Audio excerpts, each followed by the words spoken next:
Hello नमस्कार सब दोस्तों। आप एडमिट कार्ड के लिए आप काफ़ी सर्च कर रहे हो सुबह से ही, लेकिन दोस्तों यहाँ पर एडमिट कार्ड आता है कि सिर्फ 10 दिन बचे हैं।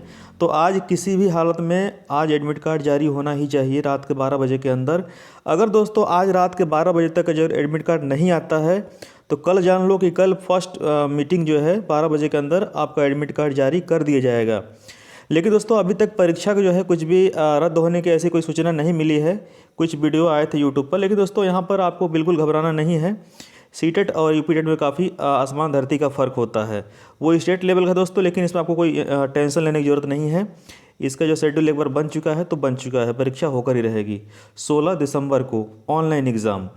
तो दोस्तों यहाँ पर मैं आगे बताने वाला हूँ कि सिर्फ आपके पास सिर्फ 10 दिन का टाइम बचा है, तो आप सिर्फ 10 दिन में पढ़कर सीटेट को कैसे पास कर सकते हैं 100%।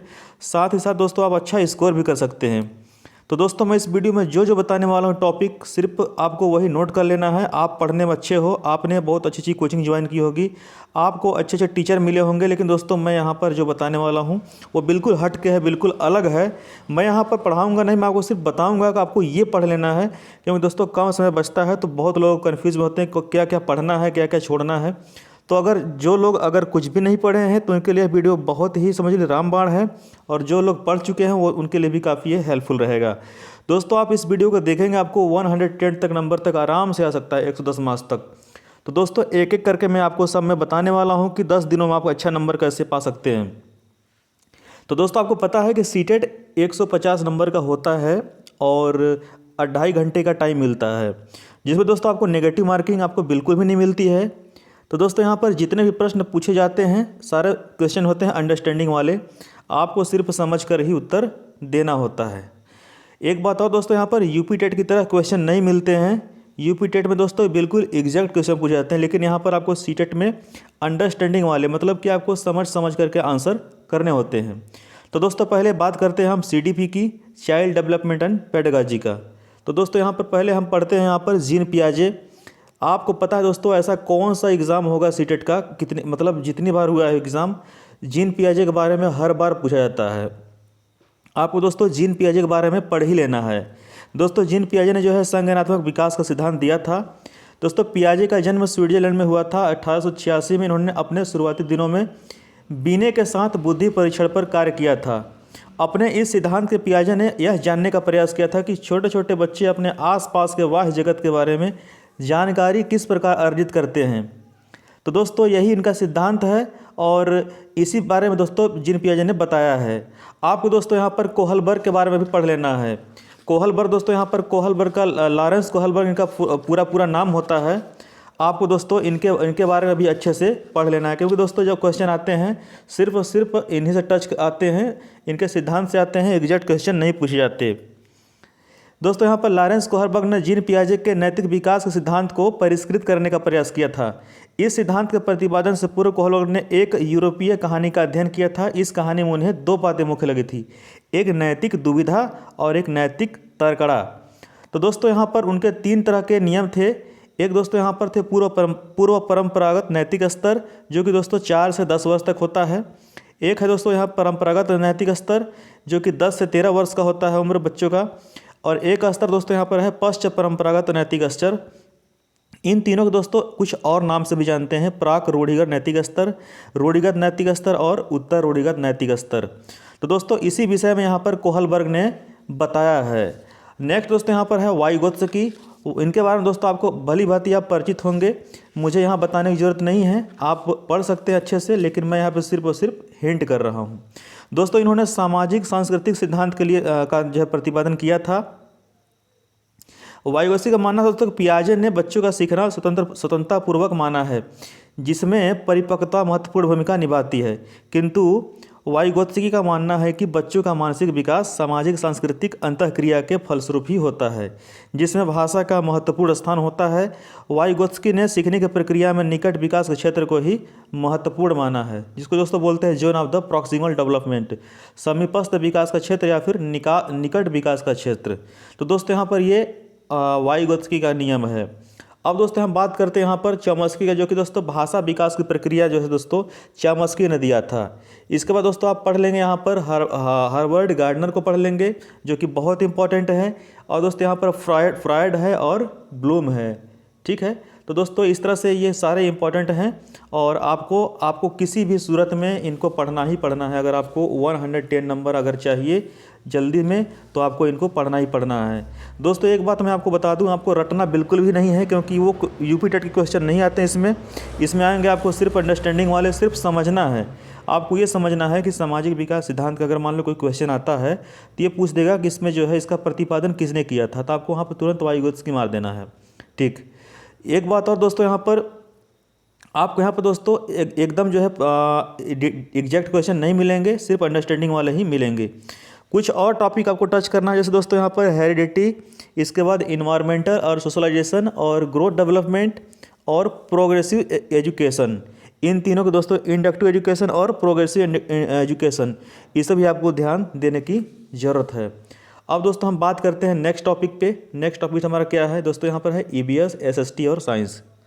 आप जानते हैं दोस्तों यहाँ पर कि ईबीएस जो है, ईबीएस हम पढ़ते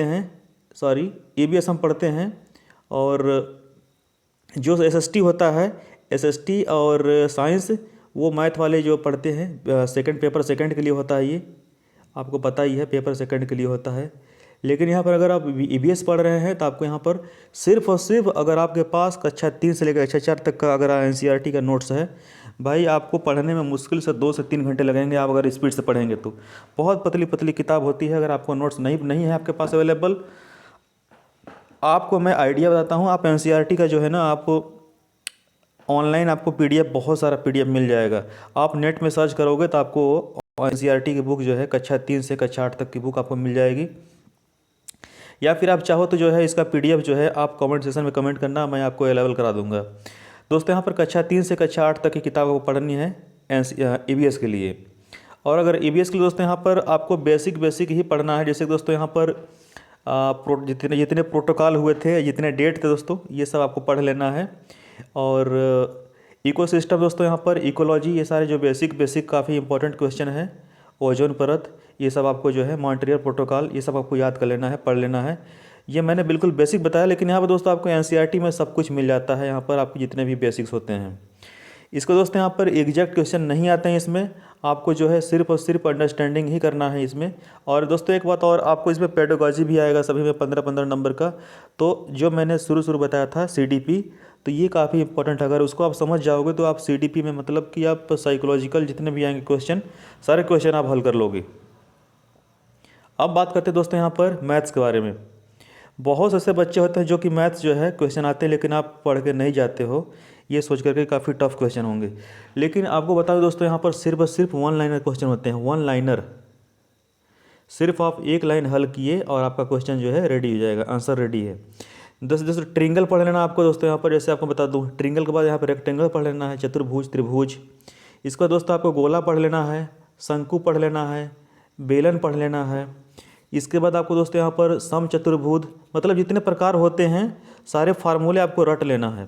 रट करके दोस्तों सिर्फ 1 लाइन का क्वेश्चन आता है, क्षेत्रफल ज्ञात कीजिए या फिर आयतन ज्ञात कीजिए या फिर जो है एरिया, कुछ भी ये समथिंग जो भी परिमाप पूछ लेगा, तो ये सब आपको पढ़ लेना है। इसके बाद आपको बेसिक मैथ्स वगैरह आपको आने ही चाहिए, जो कि 1 लाइनर क्वेश्चन सिर्फ रहेंगे दोस्तों, आपको ज़्यादा मेहनत करने की जरूरत इसमें नहीं है। एक बात और है, आपको जितने फार्मूले हैं सारे फार्मूले का नोट्स बना लो और रट लेना, बस उसी में से आपको जो है 15 नंबर में से 10 या 8, 10, 12 नंबर आपको फंस जाएगा। बाकी मैथ्स का पेडागॉजी वही कर पाएगा जिसको मैथ आता होगा, क्योंकि क्वेश्चन जो है इससे संबंधित होगा। तो आपको ये करना ही, रटना नहीं है बिल्कुल, आपको पेडागॉजी समझना है। अब दोस्तों यहाँ पर बात करते हैं लैंग्वेज फर्स्ट और लैंग्वेज सेकंड की। तो लैंग्वेज फर्स्ट दोस्तों यहाँ पर सबका अलग अलग होता है, लैंग्वेज सेकंड भी सबके अलग अलग होते हैं। तो आपको यहाँ पर ग्रामेटिकल पोर्शन नहीं पढ़ना है, क्योंकि यहाँ पर दोस्तों गद्यांश आने वाला है। तो गद्यांश आपको दोस्तों यहाँ पर आपको जो है 2 या 3 नंबर का मिलेगा, तो इसको आप पढ़ करके उत्तर देना और ज़्यादा घबराने की ज़रूरत नहीं है। आपको इसमें जो है लैंग्वेज में दोस्तों आपको पेडागॉजी भी आएगा और ग्रामेटिकल पोर्शन दोस्तों आपको इसमें नहीं पढ़ना है। आप चाहो तो थोड़ा बहुत पढ़ सकते हो, बाकी ज़्यादा घबराने की ज़रूरत आपको नहीं है।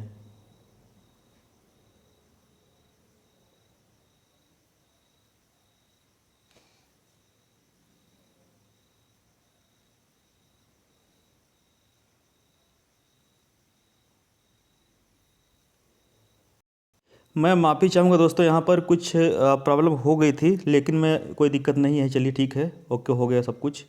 तो यहाँ पे 2-3 क्वेश्चन आते हैं आपके लैंग्वेज से, तो आपको इसको घबराना नहीं है, गद्यांश आपको पढ़ के ही उत्तर देना है इसमें दोस्तों। और बाकी दोस्तों आपको पता है कि लैंग्वेज में फर्स्ट में किसी का हिंदी होता है, तो लैंग्वेज सेकंड में किसी का हिंदी होता है, संस्कृत होता है, तो आप अपने हिसाब से कर लेना। ये तो जो है आप पढ़ ही लोगे, इसमें कुछ ज़्यादा मतलब वही जो आपने पहले पढ़ा है वही यहाँ पे काम करेगा, बाकी आपको कुछ घबराने की ज़रूरत नहीं है।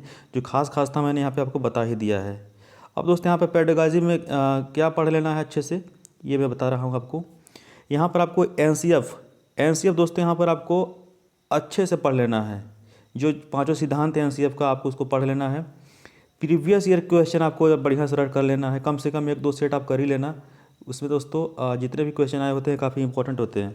अगर आप प्रीवियस ईयर क्वेश्चन पढ़ते हैं तो आप ये काफ़ी हेल्पफुल रहेगा आपके लिए। दोस्तों यहाँ पर पॉजिटिव और नेगेटिव टैग वर्ड, जैसे दोस्तों यहाँ पर बच्चे के बारे में जो है कोई बात कही जा रही है तो बच्चे के फेवर में कही जा रही है दोस्तों, वो उस तरह क्वेश्चन को बोलते हैं पॉजिटिव टैग वर्ड। और नेगेटिव, कुछ नकारात्मक बातें बोली जाती है उसको दोस्तों नेगेटिव।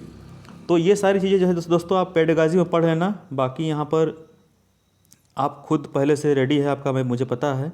ये मैंने सिर्फ बताया आपको जो इंपॉर्टेंट है एग्ज़ाम टाइम में।